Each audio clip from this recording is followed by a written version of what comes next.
Olá, meu nome é Patrícia Mendes, esse é o podcast Segunda Chance e nós estamos aqui para gravar o último capítulo do livro Viagem ao Sobrenatural. Espero que esta aventura espiritual possa ter enchido a sua vida de graça e paz. Que todas as orações que nós realizamos ao final de cada episódio possa ter trazido para você esperança, amor, força e coragem. Capítulo 14. Viagem ao Sobrenatural, contando as minhas bênçãos. Naquele primeiro sábado, ao sair do templo da igreja adventista, pedi ao Senhor que fizesse com que eu pudesse estar ali outra vez na semana seguinte. Quando voltei, elevei meu coração em gratidão pelo que Ele fez em meu favor nos poucos dias passados. Na verdade, aquele foi um dia de contar as minhas bênçãos e de me regozijar no Senhor.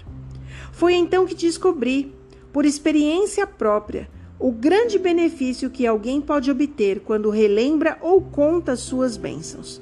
Percebi que o mandamento "lembra-te do dia de sábado" para o santificar foi dado para tornar possível ao homem escapar das constantes demandas das ocupações diárias e ter, assim, tempo para contar suas bênçãos e, dessa maneira, ser conduzido para mais perto do Criador, a fim de receber o refrigério físico e espiritual. Após meu confronto com os espíritos e depois de minha vida ter voltado ao normal, imediatamente comecei a investigar, na história eclesiástica e secular, como a igreja cristã se envolveu com a observância do domingo. Abandonou o sábado bíblico e adotou as doutrinas da alma imortal e do tormento eterno. Durante uns 5 meses, gastei quase todo o meu tempo de lazer na Biblioteca Municipal de Montreal. Li com grande interesse os escritos da Igreja Católica Romana à luz das profecias bíblicas. Estudei as biografias de certos santos considerados pilares do catolicismo e examinei a influência deles sobre o cristianismo. A história dos papas se revestiu de um novo significado. Fascinou-me especialmente Orígenes de Alexandria, um dos pais da igreja grega primitiva que viveu entre os anos 185 e 254 d.C. e teve sucesso em unir algumas filosofias das escolas ecléticas dos neoplatônicos com as doutrinas do cristianismo.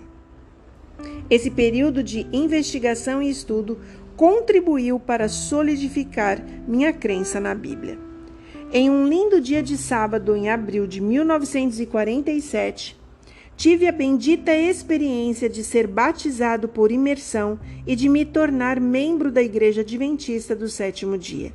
Naquela ocasião, encontrei uma jovem chamada Hilda Mussu. Ao sairmos da igreja, após a reunião daquela noite, o pastor Taylor disse que quem fosse na direção leste poderia pegar uma carona de um dos quarteirões com ele até o lugar onde deixaria o carro estacionado. 4 de nós aceitamos a oferta e depois de chegarmos ao destino, fomos em direção à parada de bonde mais próxima.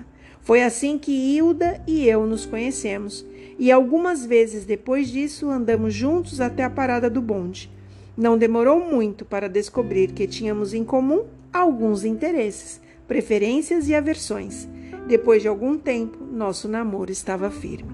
Certo dia, pensei que seria uma boa ideia tentar convencê-la a se tornar minha esposa. Naquele tempo, pedir uma jovem em casamento era algo complicado. O moço tinha que levar em consideração qual o melhor momento e lugar. Após rever meu plano de ação várias vezes, uma noite de domingo me pareceu a melhor opção. A importante questão teria que vir à tona sob condições de descontração. O momento ideal para pedir seria o intervalo enquanto esperávamos que o guarda noturno viesse abrir a porta. Era necessário tocar a campainha 2 ou 3 vezes antes de ele chegar, e isso levava às vezes 10 minutos, dependendo do ponto em que ele se encontrava no prédio.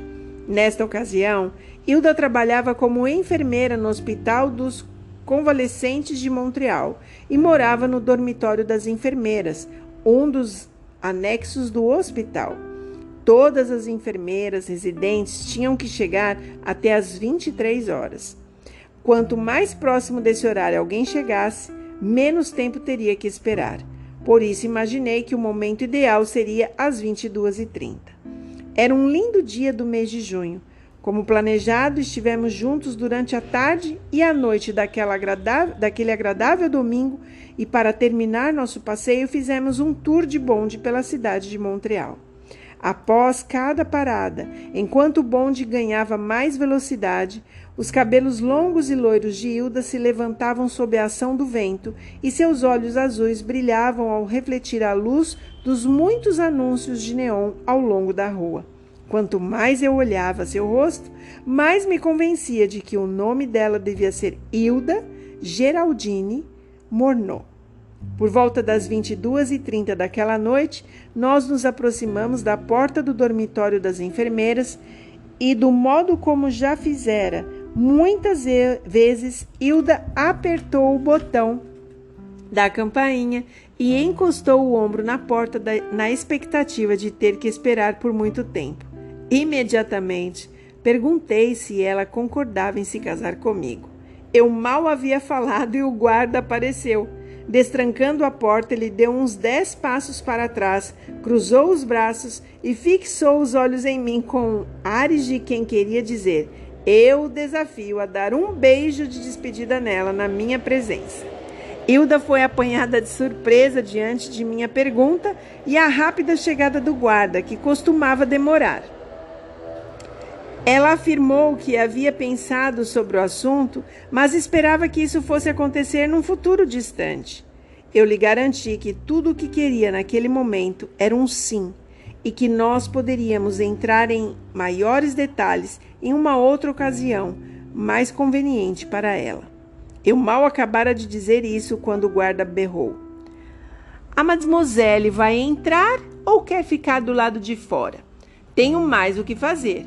E se a senhorita não entrar, vou ter que fechar a porta com você do lado de fora."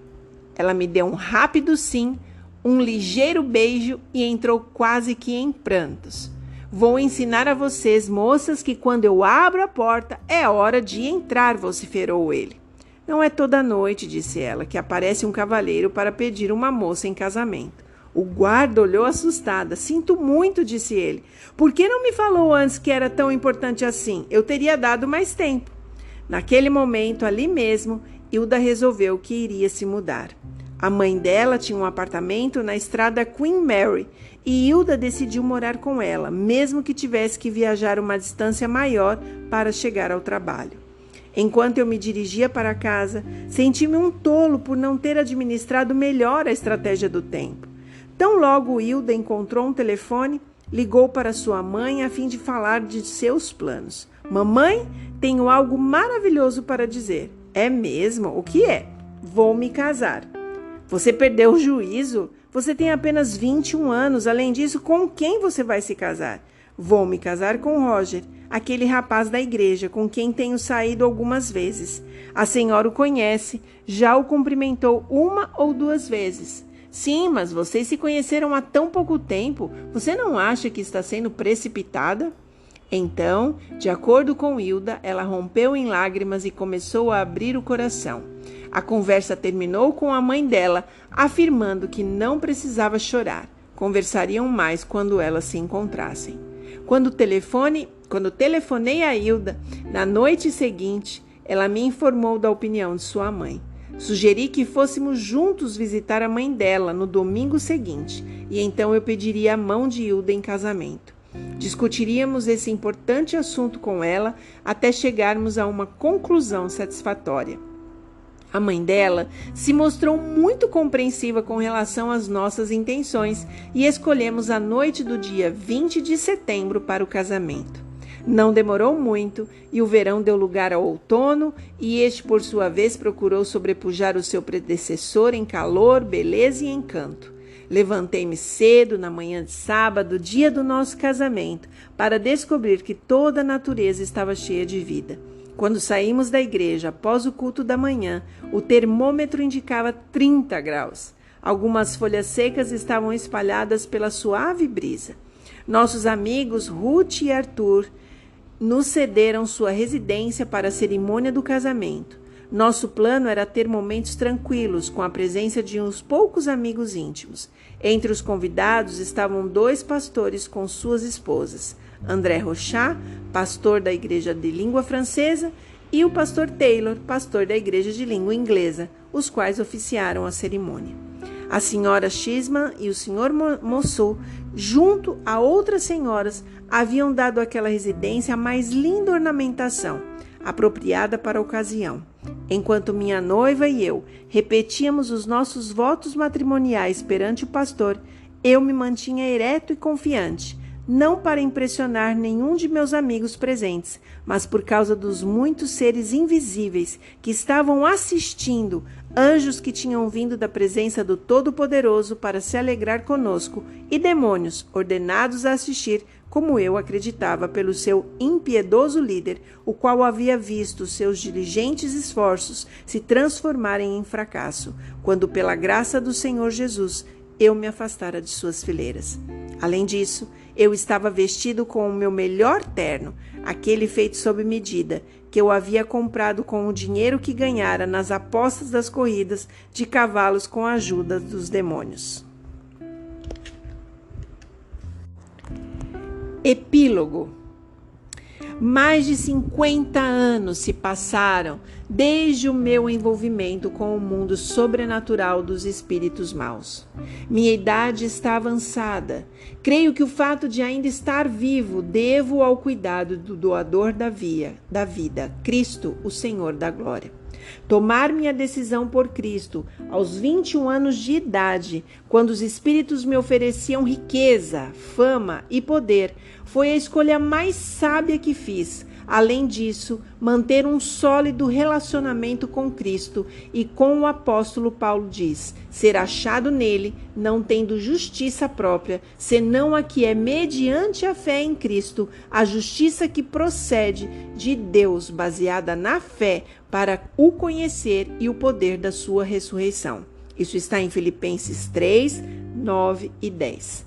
Tudo isso tem trazido à minha vida uma riqueza de paz, contentamento e alegria no Senhor, que nenhuma quantia de dinheiro poderia comprar. Como narrei no meu livro não fora pelo poder do seu amor, o câncer já teria me levado à sepultura em 1989. Em acréscimos, Deus tem abençoado o ministério da oração, a qual ele conduziu. O Espírito de Deus tem transformado vidas, remediado situações aparentemente impossíveis e providenciado soluções e vitórias para os desesperançados. Vou mencionar apenas um exemplo.